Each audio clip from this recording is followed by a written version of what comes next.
Twitter ایک مایہ social plate form ہے جس پر 2 دن پہلے پاکستان کے زاویے اور حوالے سے سب سے اونچے ترین ٹرینڈز جو 5-6 تھے ان میں گالیاں، گالم گلوچ اور گندے الفاظ استعمال کیے گئے۔ ماروی سرمت کو گندے گالیوں سے پکارا گیا،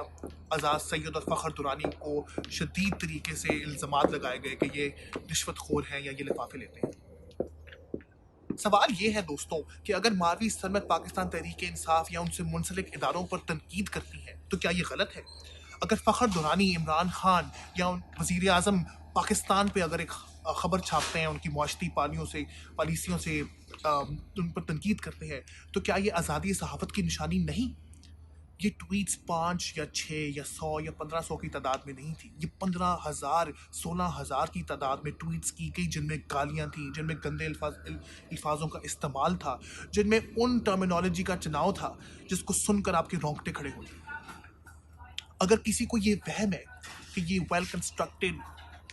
آرگنائزڈ سوشل میڈیا کیمپین کسی ایرے غیرے نے کیا ہے تو وہ یہ بھول جائے، کیونکہ یہ حاضر سروس وزراء اور حاضر سروس حکومت کے سوشل میڈیا اکاؤنٹس تھے جنہوں نے ان 5 سے 6 صحافیوں کے خلاف گندی ترین زبان کا استعمال کیا اور ان کو سنگل آؤٹ کر کے ان کی بے عزتی کرنے کی کوشش کی گئی۔ ایک آزاد میڈیا، آزاد صحافت اور ایک بڑھتی ہوئی پروگریسو لبرل سوسائٹی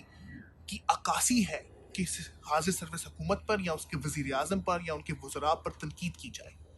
لیکن ان کے خلاف وہ باتیں کرنا جو ٹویٹر پہ 2 دن پہلے کی گئی، یہ ایک اچھے معاشرے کی عکاسی یا پیشن گوئی نہیں کرتا۔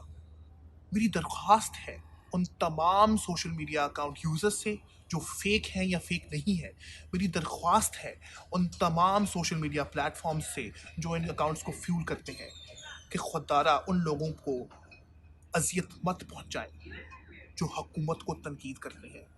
جو معاشرتی پالیسیوں پر گفتگو کرتے ہیں۔